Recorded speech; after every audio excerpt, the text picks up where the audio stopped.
नमस्कार, मेरा नाम सूर्य प्रताप शर्मा है।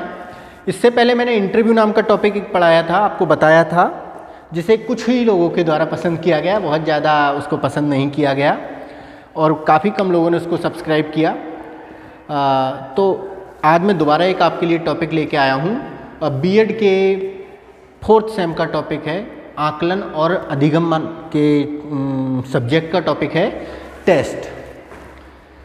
तो अगर आपको ये टॉपिक अच्छा लगे तो आप इसको मेरे चैनल को सब्सक्राइब कीजिए और इसको लाइक कर दीजिए और अपने कमेंट दे दीजिए, जिससे कि मैं इम्प्रूवमेंट कर सकूं। आपके जो सजेशन होंगे उनको मैं मानूंगा। धन्यवाद। बात होती है कि टेस्ट होता क्या है। जनरली हमने देखा है विद्यार्थी टेस्ट के विषय में डिफरेंट टाइप से टेस्ट लिख देते हैं। कोई 1 टाइप का, कोई 2 टाइप का, कोई 3 टाइप, कोई 4 टाइप। लेकिन वास्तविकता में जब आकलन और अधिगम सब्जेक्ट में बात आती है, तब बात होती है मनोवैज्ञानिक टेस्टों की। तो मनोवैज्ञानिक टेस्ट होते क्या हैं? देखिए, डिक्शनरी में जब आप टेस्ट शब्द को ढूंढेंगे तो वहाँ आपको मिलेगा कि प्रश्नों की एक ऐसी श्रृंखला जिसके सहारे, जिसको आधार मानकर हम सूचनाएं इकट्ठी करते हैं, उस चीज़ को टेस्ट कहा जाता है। परंतु मनोविज्ञान में इसकी परिभाषा थोड़ी सी डिफरेंट आ जाती है, इसका अर्थ थोड़ा सा डिफरेंट आ जाता है। मनोविज्ञान में कहा जाता है कि परीक्षण से तात्पर्य एक ऐसे प्रश्नों की श्रृंखला से होता है जिसमें 2 या 2 से अधिक व्यक्तियों के शील गुण, उनकी विशेषताओं को पहचाना जाता है या उनका मूल्यांकन किया जाता है। दूसरी तरफ से उसमें एक बात और कही गई है कि 2 या 2 से अधिक व्यक्तियों के गुणात्मक या अंकात्मक, शाब्दिक या अशाब्दिक क्रियाओं को हम जब मेज़र करते हैं, उनका मापन करते हैं, तो उस चीज़ को हम टेस्ट कहते हैं। एक तो ये बात आ जाती है। एक बात और कही जाती है, उसमें ज़रूरी नहीं है कि 2 या 2 से अधिक व्यक्ति, किसी एक व्यक्ति के 2 शील गुणों का भी मापन कर सकते हैं हम टेस्ट के सहारे से। तो टेस्ट के ऊपर कुछ मनोवैज्ञानिकों ने परिभाषाएं दी। इनमें एक नाम आता है बीन का। बीन ने कहा कि मेरी डिस्प्ले पे आपको सारी परिभाषाएं इंग्लिश में दिख जाएंगी, अगर किसी को समस्या है तो वो इंग्लिश वाले यहाँ से नोट कर सकते हैं और हिंदी वाले इन्वर्टेड कॉमा में ये परिभाषा लिख सकते हैं। एक मनोवैज्ञानिक है बीन लिख के बता देता हूँ मैं।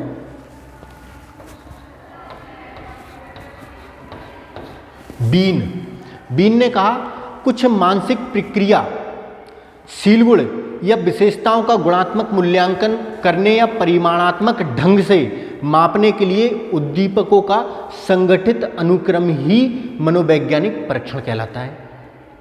देखिए, उद्दीपक आप समझ ही रहे होंगे, सारी चीज़ आपके लिए पहले ही क्लियर हो चुकी है कि उद्दीपक क्या होता है।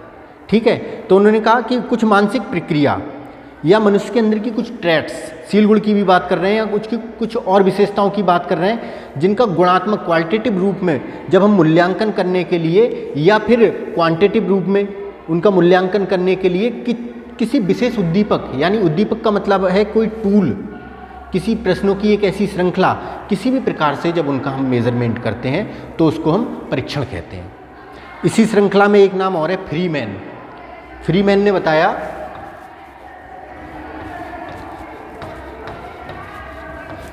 फ्रीमैन ने कहा कि मनोवैज्ञानिक परीक्षण एक मानकीकृत उपकरण होता है जिसके सहारे शाब्दिक या अशाब्दिक, वर्बल या नॉन वर्बल अनुक्रियाओं या अन्य व्यवहारों के सहारे संपूर्ण व्यक्तित्व के एक या अधिक पहलुओं को वस्तुनिष्ठ ढंग से मापा जा सकता है।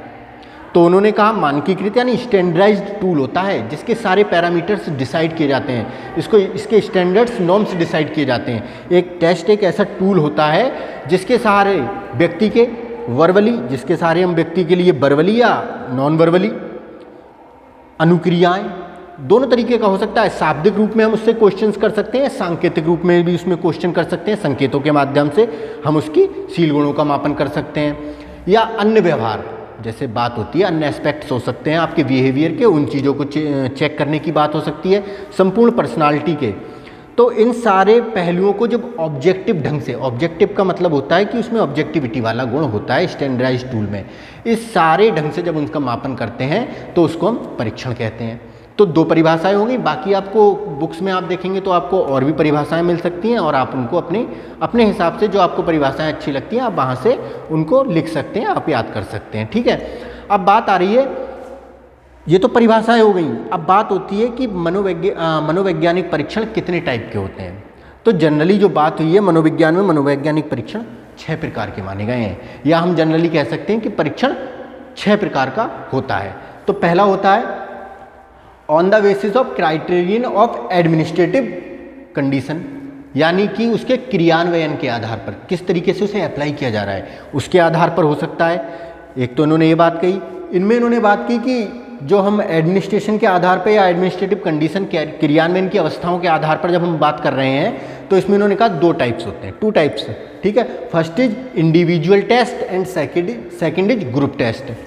ठीक है, अब इंडिविजुअल टेस्ट क्या होता है, देखिए किसी एक ही व्यक्ति का, एक समय में एक ही व्यक्ति के गुणों का मापन जिस टूल के सहारे से, जिस टेस्ट के सहारे से हम करते हैं उसको हम व्यक्तित्व इंडिविजुअल मतलब व्यक्तिगत परीक्षण कहते हैं। ठीक है, ऐसा परीक्षण होता है कोहो का ब्लॉक डिज़ाइन, जिसमें हम एक समय में एक ही व्यक्ति के पर्सनालिटी का या उसके किसी भी व्यक्तित्व के एट्रीब्यूट का हम परीक्षण करते हैं, तो इसको कोहो का ब्लॉक डिज़ाइन आ जाता है। इसमें एक बात और होती है इंडिविजुअल में, महत्वपूर्ण बात होती है कि इसमें परीक्षण का बहुत ज़्यादा एक्सपर्ट होना, जो परीक्षण करता है, जो परीक्षण ले रहा है, उसका एक्सपर्टाइजेशन होना बहुत ज़रूरी है। परीक्षण लेने के लिए बहुत ज़्यादा कुशलता की आवश्यकता होती है इंडिविजुअल टेस्ट में, तो परीक्षणकर्ता के लिए बहुत ज़्यादा कुशल होना आवश्यक है।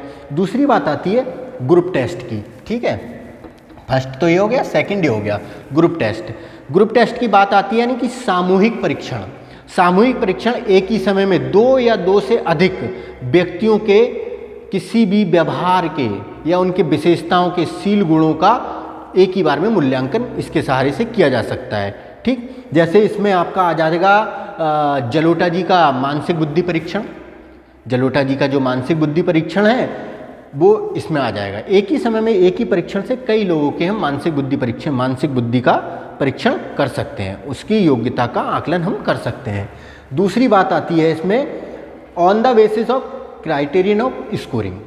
यह बात आती है अंकन के आधार पर या अंकों की कसौटी के आधार पर। ठीक है, दूसरा ये हो जाता है कि on the basis of criterion of scoring, यानी कि उसको अंक प्रदान करने की अवस्थाओं के आधार पर या उनकी कसौटी के आधार पर।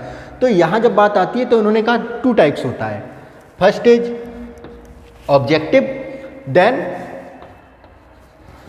दूसरा होता है सब्जेक्टिव। ऑब्जेक्टिव एंड सब्जेक्टिव का मतलब आप समझ रहे होंगे, ऑब्जेक्टिव टेस्ट जो होते हैं वो ऑब्जेक्टिविटी का गुण पाया जाता है। इस तरीके के टेक्स्ट में हम कह सकते हैं जैसे वस्तुनिष्ठ परीक्षण, ऑब्जेक्टिव टाइप्स क्वेश्चंस आते हैं, ट्रू एंड फॉल्स हो सकते हैं, चूज वाले हो सकते हैं, मैचिंग हो सकते हैं, फिल इन द ब्लैंक्स हो सकते हैं। ऑब्जेक्टिव में एक बहुत बड़ी विशेषता होती है ऑब्जेक्टिव टेस्ट में। ऑब्जेक्टिव टेस्ट में किसी भी प्रकार की हम या परीक्षणकर्ता की उसकी अपनी सब्जेक्टिविटी या उसके आत्मगत होने का इसमें कोई खतरा नहीं रहता है। वस्तुनिष्ठ परीक्षण की विशेषता होती है कि ये to the content to the answer, या उसमें जो भी उसका सटीक बात होती है उसी चीज़ का वो परीक्षण उसमें करता है। दूसरा होता है सब्जेक्टिव। सब्जेक्टिव परीक्षण जो है ये थोड़ा सा हम कह सकते हैं, थोड़ा सा इसका कॉन्सेप्ट थोड़ा ब्रॉड होता है, और ये व्यक्ति के जब हम इनमें मापन करते हैं तो व्यक्तित्व के क्षमता का एक तरीके से या उसकी बहुत ज़्यादा विचारों का मापन भी इसके माध्यम से किया जाता है कि व्यक्ति के अपने विचार क्या हैं, तो इसमें सब्जेक्टिव होता है। दूसरी बात इसमें होती है परीक्षणकर्ता का आत्मगत निर्णय भी इसको बहुत प्रभावित करता है। परीक्षणकर्ता को जो उचित लगता है इसमें ऑब्जेक्टिविटी में ये था कि जो क्वेश्चंस की ऑब्जेक्टिविटी है अगर वो लिखा है तो आपको उसमें आपका परीक्षण में जो भी आपका अंकन होगा वो अंक आपको प्रदान किया जाएगा। लेकिन सब्जेक्टिविटी में क्या है, कभी कभी जो भी आपका परीक्षण करता होता है उसके ऊपर डिपेंड करता है। कभी कभी तो होता है सेम क्वेश्चंस के लिए सेम तरीके के आंसर के लिए कभी किसी को कुछ अंक प्रदान कर दिए जा सकते हैं, कभी किसी को कुछ अंक दिए जा सकते हैं। तो ये बहुत ज़्यादा परीक्षणकर्ता के अपने निर्णय के ऊपर डिपेंड करता है। या ऐसा भी हो सकता है कि एक ही आंसर को आप डिफरेंट परीक्षणकर्ताओं से चेक कराओ तो सबकी स्कोरिंग डिफरेंट हो सकती है, क्योंकि यहाँ पर आत्मगत निर्णय, ठीक है, परीक्षणकर्ता का आत्मगत निर्णय, इसके ऊपर सब्जेक्टिव टेस्ट डिपेंड करता है। जैसे ऐसे टाइप टेस्ट, लॉन्ग ऐसे, शॉर्ट ऐसे, ये ऐसे टाइप टेस्ट जो होते हैं ये इसमें आते हैं। दूसरी बात नेक्स्ट होता है, थर्ड टाइप जो होता है वो होता है on the basis of criterion of time limit, यानी कि समय सीमा के कसौटी के आधार पर टेस्ट का एक टाइप होता है। तो first is power test and second is speed test. ये होता है समय सीमा के आधार पर। देखिए पावर टेस्ट में इसको बोलते हैं क्षमता परीक्षण, व्यक्ति के अंदर कितनी क्षमता है, उसकी योग्यता क्या है, इसमें पावर टेस्ट के माध्यम से हम इसका मूल्यांकन या मापन करते हैं। इसमें कोई टाइम लिमिट नहीं होती है, इसमें टाइम लिमिट नहीं होती है, आप जितना टाइम चाहो उतना टाइम अपने पावर टेस्ट के लिए दे सकते हो। बट स्पीड टेस्ट में टाइम लिमिट होती है। यहाँ पर टाइम लिमिट का मतलब होता है कि एक निश्चित टाइम में ही आपको अपने जो भी आपके आइटम्स दिए गए हैं उन आइटम्स को फिल करना है, या उन आइटम्स के आंसर्स आपको प्रोवाइड करने हैं, उनको सॉल्व करके आपको देना है। पावर टेस्ट के क्वेश्चंस में थोड़ी डेप्थनेस होती है, डीप होते हैं, ये थोड़े से सरल टाइप के क्वेश्चंस होते हैं। स्पीड टेस्ट में ज़्यादातर ऑब्जेक्टिव टाइप्स क्वेश्चंस ही आते हैं, लेकिन पावर टेस्ट में ऐसे टाइप क्वेश्चंस होते हैं जिनमें आप अपनी क्षमता को सही से दर्शा सकते हैं। लेकिन स्पीड टेस्ट में होता है कि स्पीड के आधार पर ही आपको अपनी स्पीड बनाते हुए अपनी क्षमता को दिखाना है। इनका प्रारूप थोड़ा सा सरल होता है इसके कंपेयर में पावर टेस्ट के, ठीक है। फोर्थ आ जाता है, ये तो आपके 3 टाइप के टेस्ट हो गए। फोर्थ आ जाता है on the criterion of the nature of items, प्रश्नों के स्वरूप, आइटम्स कहते हैं प्रश्न को। परीक्षण वाली जब भी आप इस तरीके के शैक्षिक उसमें आप इसको बोलेंगे तो क्वेश्चंस, मनोवैज्ञानिक उसमें क्वेश्चंस नहीं बोला जाता है, इसको बोला जाता है आइटम्स, ठीक है। तो प्रश्नों के स्वरूप के आधार पर, ठीक है, या उनकी प्रकृति के आधार पर, उनकी प्रकृति की कसौटी के आधार पर 4 टाइप के टेस्ट होते हैं प्रश्नों के स्वरूप के आधार पर, ठीक है। पहला होता है verbal test, second is non verbal test, third performance test and fourth non language test. देखिए वर्बल टेस्ट और नॉन वर्बल टेस्ट ये आपको मैं बता दूं, ये स्टार्ट हुए थे प्रथम विश्व युद्ध के समय, क्योंकि प्रथम विश्व युद्ध के समय अमेरिका में फौज में भर्ती करने के लिए योग्य लोगों की ज़रूरत थी। अब वहाँ एक प्रॉब्लम आ रही थी कि शिक्षित और अशिक्षित दोनों लोगों का चयन करना था। जरूरी नहीं है कि शिक्षित ही योग्य हो, अशिक्षित भी योग्य हो सकता है उसे शाब्दिक ज्ञान ना हो, लेकिन अनुभव और व्यावहारिक ज्ञान उसे बहुत ज़्यादा हो सकता है। तो बात आ रही थी कि शिक्षित लोगों के लिए तो हम वर्बल टेस्ट के माध्यम से इनका परीक्षण कर सकते हैं, लेकिन अशिक्षित लोगों के लिए हम किस तरीके का एक टेस्ट होना चाहिए जिससे उनकी योग्यताओं का भी परीक्षण किया जा सके। तो यहाँ पर टेस्ट का निर्माण हुआ, एक हुआ वर्बल टेस्ट तो शिक्षित लोगों के लिए, उसके बाद में नॉन वर्बल आभाषाई अशाब्दिक टेस्ट का निर्माण किया गया। तो शाब्दिक टेस्ट में वर्बली सब शाब्दिक रूप से पूछे जाते हैं और नॉन वर्बल टेस्ट एक तरीके से अशाब्दिक होते हैं, ठीक। तीसरा होता है परफॉर्मेंस टेस्ट, आपकी अपनी परफॉर्मेंस के आधार पर परफॉर्मेंस बेस्ड एक ये टेस्ट होता है। और चौथा होता है नॉन लैंग्वेज। नॉन लैंग्वेज में कोई लैंग्वेज की ज़रूरत नहीं होती, ना तो प्रश्नों के स्वरूप में लैंग्वेज होती है, ना प्रश्नों के निर्देश देने के लिए लैंग्वेज होती है, सिर्फ संकेतों के माध्यम से ही या चिन्हों के माध्यम से ही इस तरीके के टेस्ट होते हैं। देखिए एक बात और ध्यान दीजिए, फिर से दोबारा से, नॉन लैंग्वेज टेस्ट में ना तो निर्देश में कोई लैंग्वेज होती है, प्रश्न के निर्देश जो दिए जाते हैं वो भी लैंग्वेज, उसकी भी कोई भाषा नहीं होती है, और प्रश्नों की भी कोई भाषा नहीं होती है, और उत्तरों की भी कोई भाषा नहीं होती है। सांकेतिक रूप से प्रश्न होता है, सांकेतिक रूप से निर्देश होते हैं, सांकेतिक रूप से ही इसका उत्तर दिया जाता है। क्लियर। पांचवा आता है on the basis of criterion of standardisation, ठीक है, यानी कि मानकीकृत परीक्षण, मानकों के आधार पर, मानकों की कसौटी के आधार पर परीक्षण, ऐसे भी बोल सकते हैं। इसमें जो है जनरली हमारे आए थे 2 टाइप के। देखिए थोड़ा सा यहाँ पे बोर्ड में जगह कम होने से थोड़ी सी मेरी राइटिंग भी ऐसी है तो थोड़ा सा ये हो गया है। यहाँ पे आए, एक आया टीचर मेड, ठीक, दूसरा आया नॉर्म टेस्ट, या फिर इसको ही हम स्टैंडर्डाइजेशन टेस्ट बोल देते हैं, स्टैंडर्डाइज टेस्ट बोल देते हैं, नॉर्म और स्टैंडर्डाइज टेस्ट। अब बात आती है, कुछ लोगों में कन्फ्यूजन हमेशा होती है कि टीचर मेड टेस्ट और स्टैंडर्डाइज टेस्ट इसमें फ़र्क क्या है। तो इसमें वैसे कोई फ़र्क नहीं है, दोनों ही टीचर बनाते हैं, चाहे टीचर मेड टेस्ट हो चाहे स्टैंडर्डाइज टेस्ट हो, दोनों में ही टीचर की ज़रूरत होती है। लेकिन छोटा सा फ़र्क होता है, यहाँ विशेषज्ञता के आधार पर डिसाइड किया जाता है और स्टैंडर्डाइज टेस्ट के नॉर्म्स डिसाइड किए जाते हैं। नॉर्म्स में मैं आपको बताऊंगा कि नॉर्म्स कौन कौन से होते हैं। आज के लिए इतना ही है, लेकिन नेक्स्ट उसमें मैं अपना ये भी बताऊंगा कि नॉर्म्स कैसे होते हैं। और एक चीज़ और, इससे पहले मैंने इंटरव्यू वाला एक टॉपिक पढ़ाया था, जिसको भी देखना हो तो ऊपर यहाँ पे एक लिंक है उसका, आप उस लिंक पे देख सकते हैं उसके लिए। ठीक, अब बात होती है, दोबारा से आते हैं, teacher made test. Teacher made test होते हैं यानी कि एक तरीके से अध्यापक निर्मित परीक्षण। अध्यापक निर्मित परीक्षण जनरली होता क्या है, ये टेस्टों की आवश्यकता क्या होती है। देखिए, शिक्षा में शिक्षा के उद्देश्य होते हैं, ठीक है। जनरली क्या होता है कि टीचिंग चल रही है और हमें पता ही नहीं चल रहा है विद्यार्थी किस तरीके से अपना फीडबैक दे रहे हैं, विद्यार्थियों का फीडबैक हम ले ही नहीं रहे, तो टीचिंग का कोई अर्थ नहीं रहता है। इसके लिए जो है परीक्षण का निर्माण किया गया, स्टैंडर्डाइज्ड परीक्षणों का निर्माण किया गया, टीचर मेड टेस्ट का निर्माण किया गया। टीचर मेड टेस्ट में जो होता है, विद्यार्थियों का हम फीडबैक लेने के लिए, या जो भी हमारी शिक्षण के उद्देश्य होते हैं, जो भी शिक्षा के उद्देश्य हैं, विद्यार्थियों ने किस हद तक उन उद्देश्यों को अचीव किया है, ये इन टेस्टों के माध्यम से हम पता कर लेते हैं। अब दोनों बात होती है, टीचर मेड टेस्ट जब कम समय में हमें फीडबैक लेना होता है, या हम कह सकते हैं कि teacher made test content wise भी हम फीडबैक लेते हैं, unit wise, content wise, chapter wise, किसी तरीके से हम जब टेस्ट लेते हैं तो इस प्रकार के, या जनरली जिस फीडबैक लेने के लिए जो परीक्षण का निर्माण किया जाता है, देखिए इनको मैं बाद में बहुत अच्छे से, बाद में हम इसको बात करेंगे इस विषय पे, लेकिन आज जनरली हम टेस्ट में बात कर रहे हैं तो इसको समझना ही इस समय समझ लीजिए कि टीचर मेड टेस्ट में जनरली बना लिए जाते हैं और स्टैंडर्डाइज्ड टेस्ट में जो है बड़ी विशेषज्ञता के साथ बनाए जाते हैं। इसके सारे नॉर्म्स डिसाइड किए जाते हैं, ठीक है।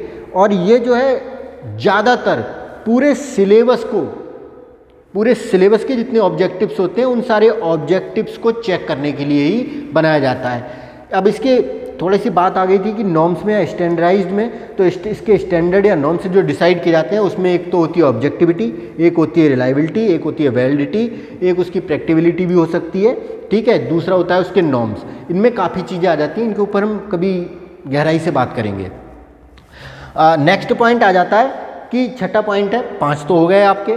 छठा है on the basis of criterion of purpose और ऑब्जेक्टिव्स, यानी कि उद्देश्यों के आधार पर टेस्ट। उद्देश्यों के आधार पर इन्होंने बात की तो इन्होंने कहा 4 टाइप के टेस्ट होते हैं। उद्देश्यों के आधार पर 4 टाइप के टेस्ट होते हैं। पहला होता है इंटेलिजेंस टेस्ट, ठीक है। दूसरा होता है एप्टीट्यूड टेस्ट, तीसरा होता है पर्सनालिटी टेस्ट, और चौथा होता है अचीवमेंट टेस्ट, ठीक।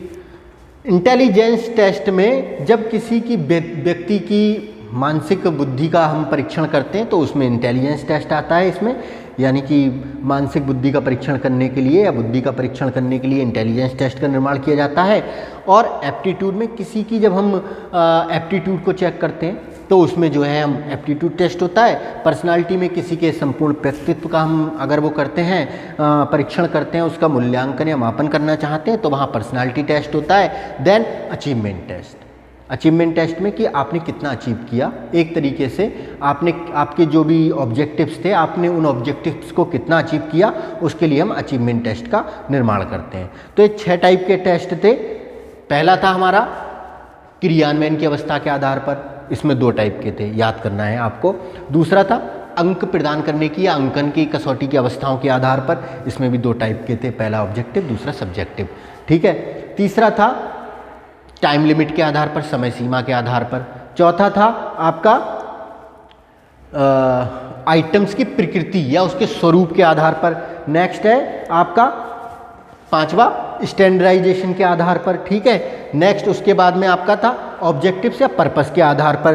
तो आज हमने जो पढ़ा, हमने पढ़ा कि जनरली कई टाइप के टेस्ट होते हैं। अब इसमें आगे के लिए बहुत सी कन्फ्यूजन्स उत्पन्न होंगी आपकी। जब आप अचीवमेंट टेस्ट पढ़ोगे तब आपको लगेगा कि ये तो सब ये मनोवैज्ञानिक परीक्षण है, ठीक है। और ये सारे परीक्षण शिक्षा में प्रयोग किए जाते हैं और इनका हम उपयोग जनरली जहाँ तहाँ शिक्षा में मनोविज्ञान में करते रहते हैं, ठीक।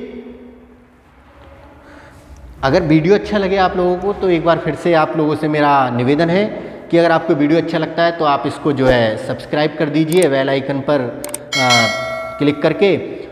अगर वीडियो लाइक भी कर दीजिए इसको, और जो भी सजेशन हो या जो इम्प्रूवमेंट्स के लिए हो आप मेरे से पूछ सकते हैं। कन्फ्यूजन्स भी आप अपनी यहाँ पे जो आपकी कन्फ्यूजन्स क्रिएट हो रही हैं उनका भी निदान किया जाएगा, यहाँ पे उनका भी क्लिनिकल उपचार करने की कोशिश की जाएगी।